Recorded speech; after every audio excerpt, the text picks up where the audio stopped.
ಗೌಡ ಪ್ರಕರಣಕ್ಕೆ ಸಂಬಂಧಪಟ್ಟಂತೆ ಇಡಿ ಈಗ ಜನಪ್ರತಿನಿಧಿ ನ್ಯಾಯಾಲಯದಲ್ಲಿ ತಕರಾರು ಅರ್ಜಿ ಸಲ್ಲಿಸಿದೆ ಸರ್. ಏನು ಅಂದರೆ ಲೋಕಾಯುಕ್ತ ರಿಪೋರ್ಟನ್ನ ರಿಜೆಕ್ಟ್ ಮಾಡಬೇಕು, ಅವರು ಯಾವುದೇ ತಪ್ಪು ಆಗಿಲ್ಲ ಅಂತಾರೆ, ನಮ್ಮ ತನಿಖೆಯಲ್ಲಿ ತಪ್ಪುಗಳು ಕಂಡು ಬಂದಿದ್ದಾವೆ. ಇಡಿ ಅವರು ಕೇಂದ್ರ ಸರ್ಕಾರದ ಕೈಗೊಂಬೆ.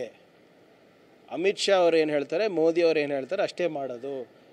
ಮೊನ್ನೆ ಒಂದು ರಾಜ್ಯದ ಹೈಕೋರ್ಟ್ ತರಾಟೆಗೆ ತೊಗೊಂಡಿಲ್ವಾ ಇಡಿ ಅವರಿಗೆ?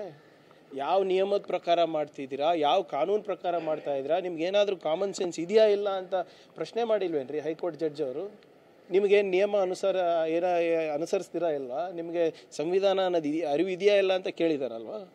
ಯಾಕಂದರೆ ಇವರು ಕಾನೂನು ಪ್ರಕಾರ ಹೋಗ್ತಾ ಇಲ್ಲ, ಇವರು ಪೊಲಿಟಿಕಲ್ ಮಾಸ್ಟರ್ಸ್ ಯಾವ ರೀತಿ ಹೇಳ್ತಾರೆ ಅದ್ರ ಪ್ರಕಾರ ಹೋಗ್ತಾ ಇದ್ದಾರೆ. ಇಡಿಗೆ ಏನ್ರಿ ಸಂಬಂಧ ಮೂಡಾಗೆ? ಎಲ್ಲಿ ಇವರೇನು ಹೇಳ್ತಾ ಇದ್ದಾರೆ ಮನಿ ಲಾಂಡ್ರಿಂಗ್ ಆಗಿದೆ ಅಂತ? ಎಲ್ಲಿ ಮನಿ ಲಾಂಡ್ರಿಂಗ್ ಆಗಿದೆ?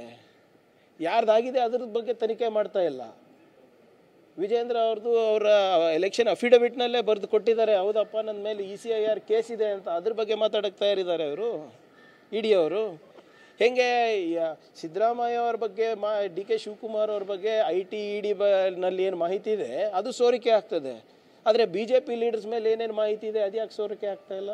ಅದ್ರ ಬಗ್ಗೆ ಯಾಕೆ ಪ್ರೆಸ್ ರಿಲೀಸ್ ಆಗ್ತಾ ಇಲ್ಲ? ಹೌದಾ ಇಲ್ಲ? ಇಡಿದವರು ಪ್ರೆಸ್ ರಿಲೀಸು 2-3 ಬಾರಿ ಮಾಡಿದ್ದಾರೆ ಮೂಡ ಹಗರಣದ ಬಗ್ಗೆ. ವಿಜೇಂದ್ರ ಅವರ ಹಗರಣದ ಬಗ್ಗೆ ಇರ್ಬೋದು, ಬೇರೆ ಹಗರಣದ ಬಗ್ಗೆ ಇರ್ಬೋದು, ಎಷ್ಟು ಸರಿ ಮಾಡಿದ್ದಾರೆ ಪ್ರೆಸ್ ರಿಲೀಸ್ ಅವರು? ಒಂದು ಸರಿನೂ ಮಾಡಿಲ್ಲ. ಯಾಕೆ?